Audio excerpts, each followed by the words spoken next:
ಪಂಚ ಗ್ಯಾರಂಟಿ ಯೋಜನೆಗಳ ಅನುಷ್ಠಾನ ಸಮಿತಿ ಚಿಕ್ಕಮಗಳೂರು ತಾಲೂಕು ಮತ್ತು ಪಂಚಾಯಿತಿ ಹಾಗೂ ಶಿಶು ಅಭಿವೃದ್ಧಿ ಯೋಜನೆ ಚಿಕ್ಕಮಗಳೂರು ತಾಲೂಕು ಇವರ ಸಂಯುಕ್ತ ಆಶ್ರಯದಲ್ಲಿ ಗ್ಯಾರಂಟಿ ಯೋಜನೆಗಳಲ್ಲೇ ಅತ್ಯಂತ ಮಹತ್ವಾಕಾಂಕ್ಷಿ ಯೋಜನೆಯು ಅನುಷ್ಠಾನಗೊಂಡು 3 ವರ್ಷಗಳು ಪೂರ್ಣಗೊಂಡ ಪ್ರಯುಕ್ತ ಗೃಹಲಕ್ಷ್ಮಿ ಸಂಭ್ರಮೋತ್ಸವದ ಅಂಗವಾಗಿ ಚಿಕ್ಕಮಗಳೂರು ನಗರದ ಉಪ್ಪಳ್ಳಿ ಉರ್ದು ಶಾಲಾ ಆವರಣದಲ್ಲಿ ಗಿಡ ನೆಡುವ ಕಾರ್ಯಕ್ರಮ ನಡೆಯಿತು. ಕಾರ್ಯಕ್ರಮದ ಅಧ್ಯಕ್ಷತೆ ವಹಿಸಿ ಮಾತನಾಡಿದ ಗ್ಯಾರಂಟಿ ಯೋಜನೆ ಅನುಷ್ಠಾನ ಸಮಿತಿ ತಾಲೂಕು ಉಪಾಧ್ಯಕ್ಷರಾದ ಅನ್ಸರ್ ಅಲಿ ಅವರು ಮಾತನಾಡಿ, ಗೃಹಲಕ್ಷ್ಮಿ ಸಂಭ್ರಮೋತ್ಸವದ ಅಂಗವಾಗಿ ಇಂದು ಗಿಡ ನೆಡುವ ಕಾರ್ಯಕ್ರಮ ಹಮ್ಮಿಕೊಂಡಿದ್ದೇವೆ.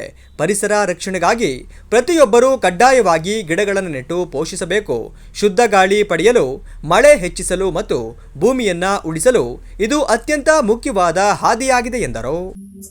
ಚಿಕ್ಕಮಗಳೂರು ಪಂಚ ಗ್ಯಾರಂಟಿ ಯೋಜನೆ ಅನುಷ್ಠಾನ ಸಮಿತಿ ಚಿಕ್ಕಮಗಳೂರು ವತಿಯಿಂದ ಈ ದಿನ 3 ವರ್ಷ ಗೃಹಲಕ್ಷ್ಮಿ ಮಹತ್ವಾಕಾಂಕ್ಷಿ ಯೋಜನೆ ಆದ ಗೃಹಲಕ್ಷ್ಮಿ ಯೋಜನೆ ಇವತ್ತು 3 ವರ್ಷ ಆಗಿದೆ.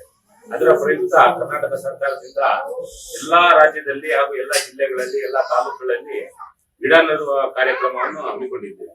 ಅದೇ ರೀತಿ ಇಲ್ಲಿ ಹುಬ್ಬಳ್ಳಿಯ ಉರ್ದು ಶಾಲೆಯ ಅಂಗನವಾಡಿ ಕೇಂದ್ರದಲ್ಲಿ ನನಗೂ ಇನ್ಫಾರ್ಮ್ ಮಾಡಿದ್ರು. ಅದೇ ರೀತಿ ಇಡೀ ತಾಲೂಕುಗಳಲ್ಲಿ ಎಲ್ಲಾ ಕಡೆನೂ ಗಿಡ ನೆಡುವ ಕಾರ್ಯಕ್ರಮ ನಡೀತಾ ಇದೆ.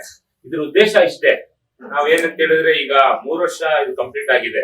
ಇನ್ನು ಇದೇ ರೀತಿ ಮರದ ಗಿಡನ ಈಗ ನಾವು ನೆಡ್ತಾ ಇದೀವಿ. ಇದೇ ತರ ಈ ಗಿಡ ಮುಂದಿನ ದಿನಗಳಲ್ಲಿ ಮರವಾಗಿ ಬೆಳೆದು ಅದು ಫಲ ಕೊಡ್ಲಿ ಅಂತ ಹೇಳಿ ಹೇಳ್ತಾ ಇದೆಯಲ್ಲ, ಅದೇ ರೀತಿ ಗೃಹಲಕ್ಷ್ಮಿ ದುಡ್ಡುನು ದಿನದಿಂದ ದಿನಕ್ಕೆ ಬೆಳೀತಾ ಬರ್ತಾ ಇದೆ.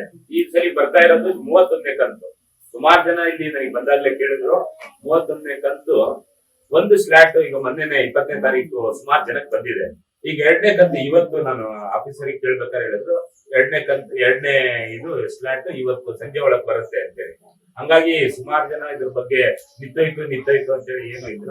ಸರ್ಕಾರ ಸ್ವಲ್ಪ ಚೇಂಜಸ್ ಆಗಿದ್ದಕ್ಕೆ ಈಗ ಒಂದು 2 ತಿಂಗಳಿಂದ ಬರ್ತಾ ಇದ್ದಿಲ್ಲ. ಆದ್ರೆ 31ನೇ ಕಂತು ಇವತ್ತು ಸಂಜೆ ಒಳಗಡೆ ತಮ್ಮೆಲ್ಲರ ಅಕೌಂಟ್ಗಳಿಗೆ ಬರ್ತಾ ಇದ್ದಂಗೆ ನಮ್ಗೆ ಕರೆದು ಒಂದು ಗಿಡ ನೆಡೋ ಕಾರ್ಯಕ್ರಮ ನಡೀತಾ ಇದೆ ಬನ್ನಿ ಅಂತ ಹೇಳಿ ಇಲ್ಲಿ ಬಂದ್ಮೇಲೆ ಗೊತ್ತಾಯ್ತು ಇವತ್ತು ಪಂಚ ಗ್ಯಾರಂಟಿಯ 3 ವರ್ಷದ ಒಂದು ಆನಿವರ್ಸರಿ ಟೈಪ್ ಅಲ್ಲಿ ನೀವು ಮಾಡ್ತಾ ಇದ್ದೀವಿ ಅಂತ ಹೇಳಿ. ಅದಕ್ಕೆ ನಮ್ಮ ಶಾಲೆಯ ಅಂಗನವಾಡಿಗೆ ನೀವು ಆಯ್ಕೆ ಮಾಡಿರೋದು ಬಹಳ ಸಂತೋಷದ ವಿಷಯ. ಯಾಕಂದ್ರೆ ನಮ್ಮ ಗ್ರೌಂಡ್ ಎಲ್ಲ ತುಂಬಾ ಚೆನ್ನಾಗಿದೆ, ವಾತಾವರಣ ಇಲ್ಲಿ ಎನ್ವೈರನ್ಮೆಂಟ್ ತುಂಬಾ ಚೆನ್ನಾಗಿದೆ. ಈ ಯೋಜನೆಯಿಂದ ಬಹಳಷ್ಟು ಹೆಣ್ಮಕ್ಳು ತುಂಬಾನೇ ಪ್ರಯೋಜನ ಪಡಿತಾ ಇದ್ದಾರೆ. ಇದು ಇನ್ನೂ ತುಂಬಾ ಮುಂದುವರಿಲಿ. ಹೇಳೋದೇನಂದ್ರೆ ತಮ್ಗೆಲ್ಲ ಗೊತ್ತಿರೋ ಹಾಗೆ ಪಂಚ ಗ್ಯಾರಂಟಿಯನ್ನ ತಾವೆಲ್ಲರೂ ಅದನ್ನ ಉಪಯೋಗ ಪಡಿತಿದ್ದೀರಾ ಅಂತ ನನ್ಗೆ ಗೊತ್ತಿದೆ. ಮೋಸ್ಟ್ಲಿ ನೀವು ಎಲ್ಲ ಗೌರ್ಮೆಂಟ್ ಅಫಿಷಿಯಲ್ ಆದ್ರಿಂದ ಬರ್ತಿದೆಯೋ ಇದು ಗೊತ್ತಿಲ್ಲ. ಎಲ್ಲರೂ ಪ್ರಯೋಜನ ಪಡಿತಾ ಇದ್ದಾರೆ. ಅದರಿಂದ ಬಹಳ ಜನಗಳಿಗೆ ಉಪಯೋಗ ಆಗ್ತಿದೆ. ಬಡವರಿಗಂತೂ ಬಹಳ ಉಪಯೋಗ ಆಗ್ತಿದೆ. ಅದರಿಂದ ಉಪಯೋಗವನ್ನ ಪಡಿತಾ ತಾವೆಲ್ಲರೂ ಅದರಿಂದ ಬೇರೆಯವ್ರಿಗೂ ಸಹ ಒಳ್ಳೆ ಸಲಹೆ ಕೊಡಿ ಅದ್ರ ಬಗ್ಗೆ. ಮತ್ತೆ ಇನ್ನೇನಂದ್ರೆ ವಿದ್ಯುತ್ ಫ್ರೀಯಾಗಿ ಸಿಗ್ತಾ ಇದೆ ತಮ್ಗೆ, ಅದು ಸಹ ಈಗ ರಿನಿವಲ್ ಆಗ್ತಾ ಇದೆ. ಗೃಹಲಕ್ಷ್ಮಿಯ ಬಗ್ಗೆ ಗೊಂದಲಗಳು ಇದ್ರೆ ಏನಾದ್ರು ತಾವುಗಳೆಲ್ಲ ಅದ್ರ ಬಗ್ಗೆ ಅನ್ಸರ್ ಅಲ್ಲಿ ಅವ್ರ ಹತ್ರ ಹಾಕುವಾಗ ಅದ್ರಲ್ಲೂ ಸಹ ಗೃಹಿಣಿಯರಿಗೆ ಮಕ್ಕಳಿಗೆ ಸ್ಕೂಲಿಗೆ ಕಳಿಸ್ಲಿಕ್ಕೆ, ಫೀಸ್ ಕೊಡ್ಲಿಕ್ಕೆ, ಹುಷಾರಿಲ್ಲ ಅಂದ್ರೆ ಮನೇಲಿ ಕೇಳಿಕ್ ಆಗಲ್ಲ, ಅವ್ರ ಬರುತ್ತೆ ಅಮೌಂಟ್ ತಗೊಂಡು ಖರ್ಚು ಮಾಡ್ತಾ ಇದ್ದಾರೆ. ಮತ್ತೆ ಇದು ತುಂಬಾ ಸಹಕಾರಿಯಾಗಿದೆ, ಮಹಿಳೆಯರಿಗಂತೂ ತುಂಬಾ ಸಹಕಾರಿಯಾಗಿದೆ. ಈಗ ಒಂದು 100 ರೂಪಾಯಿ ಕೇಳ್ಬೇಕಂದ್ರೆ ಗಂಡನ ಹತ್ರ ತುಂಬಾ ಕಷ್ಟ ಇದೆ. ಯಾಕಂದ್ರೆ ಅವ್ರು ಹೊರಗಡೆ ಹೋದಾಗ ಒಂದು ಅರ್ಜೆಂಟ್ ಬೇಕಂದ್ರೆ ಕೇಳಿಕ್ ಆಗಲ್ಲ. ಹಾಗಾಗಿ ಅವ್ರ ಅಕೌಂಟಿಗೆ ಅಮೌಂಟ್ ಬರ್ತಾ ಇದೆ, ಖರ್ಚು ಮಾಡ್ತಾ ಇದ್ದಾರೆ. ಎಲ್ಲರೂ ಸಂತೋಷ ಆಗಿದ್ದಾರೆ. ಇಲ್ಲಿ ಎಲ್ರಿಗೂ ಆರೋಗ್ಯದ ಬಗ್ಗೆ ಹೇಳಿ ನಾವೆಲ್ಲ ತಿಳ್ಕೊಂಡಿದ್ದೇವಲ್ಲ, ನಾವೆಲ್ಲ ನಮ್ಮ ಅಂಗನವಾಡಿ ಟೀಚರ್ಸ್ ಇರೋದ್ರಿಂದ ಅದೇ ಸಾಮಾನ್ಯ ನಮ್ಮ ಇಲಾಖೆ ಮತ್ತೆ ಅವ್ರ ಇಲಾಖೆ ಒಂದೇ ನಾಡಿದ 2 ಮುಖಗಳಿಂದ ಕೆಲಸವನ್ನ ಮಾಡಿದೀವಿ. ಹಂಗಾಗಿ ನಾವು ಆರೋಗ್ಯದ ಬಗ್ಗೆ ಅವ್ರಿಗೆ ಹೇಳ್ತಕ್ಕಂಥದ್ದು ಏನಿಲ್ಲ, ಎಲ್ಲರಿಗೂ ಗೊತ್ತು.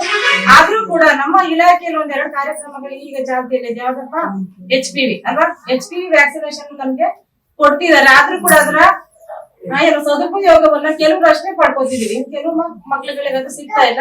ಅದ್ರ ಬಗ್ಗೆ ದಯಮಾಡಿ ನಮ್ ದೋಸರ ಒಂದು ಹತ್ರ ನಾವು ಕೇಳ್ಕೊಳ್ಳೋದು ಇಷ್ಟ, ದಯಮಾಡಿ ವ್ಯಾಕ್ಸಿನ್ ಹಾಕಿಸ್ಕೊಳ್ಳಿಕ್ಕೆ ದಯಮಾಡಿ ಎಲ್ಲ ನೀವೆಲ್ಲ ಗೃಹಲಕ್ಷ್ಮಿ ಯೋಜನೆಯಲ್ಲಿ ಅಮೌಂಟ್ ಇದೆಲ್ಲ ಕಷ್ಟಕಾರಗಳಲ್ಲಿ ಮತ್ತೆ ಏನೋ ಒಂದು ಬೇಕಾಗಿರುತ್ತೆ, ಎಲ್ಲದಕ್ಕೂ ಗಂಡಸರನ್ನೇ ಕೇಳಬೇಕು ಅನ್ನೋ ಇದಿರುತ್ತೆ ಅಂತ ಇದ್ರಲ್ಲಿ ಸಿದ್ದರಾಮಯ್ಯ ಅವರು ಈ ಯೋಜನೆ ತಗೊಂಡು ಒಳ್ಳೆ ಅನುಕೂಲ ಮಾಡಿದ್ದಾರೆ.